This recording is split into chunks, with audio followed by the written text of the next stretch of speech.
Hi everyone, it's Val Klein watching another movie of the week, and the movie of this week was Blended from 2014, so if you haven't watched it, watch it now. If you're new to the movie of the week, as I talk about a movie here, you guys comment below your thoughts. And in 2025, we're doing different romance movies, so this is Blended. Yes, I know I feel like I've done a lot of rom-coms, but rom-coms is a big genre of romance, and I feel like all of the rom-coms we've done are different, and we're going to talk about it here. I've seen this movie multiple times throughout the years, and I don't know how many times I've seen it, but it's been a lot. And because I've seen this multiple times, I was a little bit worried that like I wouldn't find it that interesting, that I would be bored or whatever, because sometimes the movie through the week, you know, I've seen all these movies before, so once in a while I'm like, okay, like it kind of feels like a chore, like I'm just watching this for movie of the week to talk about it, but I'm not that into it, whatever. I didn't feel that way with this movie. I felt like it was really exciting, like I was really into every single scene, despite me like watching it multiple times before, like I was so engaged,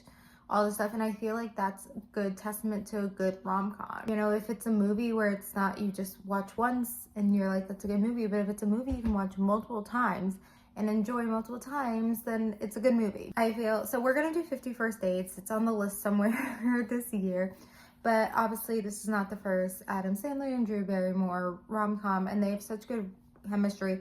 And so it's also, I think we'll, you know, talk more about it when we do 50 First Dates, but it's also great that these two people, you know, who did a rom-com when they were younger, do rom-com now where they're like adults. And obviously they're not playing the same characters, but it's something where it's like, you know, rom-coms usually are people like 20s, 30s, like they're centered around younger people. And so there's less rom-coms about people maybe for their second marriage or like later in life who already have kids, like finding that. And I think since there's less of that, like this did a really good job. Like it's, you know, just because I'm like maybe half their age, I don't know, I don't want to pinpoint how old they are, but like I can still enjoy it and like have a good time watching it. I feel like it's like a nice story, and it's kind of crazy that she had like 2 boys and he had 3 girls, and like, you know, they were each doing things for each other, and it's also really well written. Adam Sandler kind of always plays a version of himself in like all the movies, but that's just Adam Sandler. But yeah, it's such an enjoyable movie. I feel like it's an easy movie to put on. I feel like it's an easy movie to watch.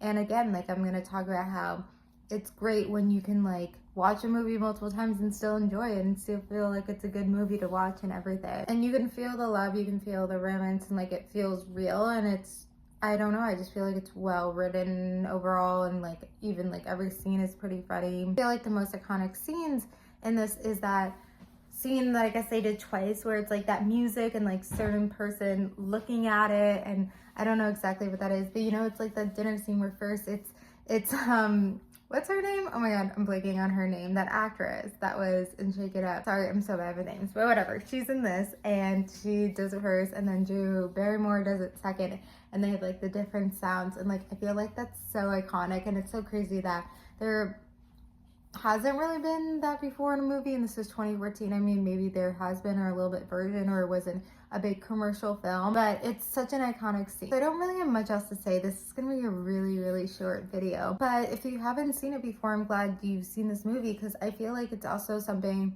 yes, some of the language is darker and stuff, and I think it's rated PG-13, but I feel like it's easily enjoyable for many different ages, even though it is PG-13. I also feel like it probably was a little bit of a promo for Africa, like they were, I don't know if some resort in Africa or whatever was trying to use this as a promotion to make people go to Africa more. I don't know, I always start thinking about that in movies when it's in another country, because in action movies what they do is they film it in all these different countries, because then those countries are more likely to see the movie, because that's where the movie takes place. So it's an action movie thing. I don't think it's a rom-com thing, but I feel like if it's a big commercial rom-com, it could be a way to push people to want to go to that country. But anyway, I'm gonna end it here, but that's pretty much it. So if you don't like Blended, like comment below. I don't know how much else to say. It's a good movie. But the movie we're doing for next week is Cha Cha Real Smooth. I think that's what the title from 2022.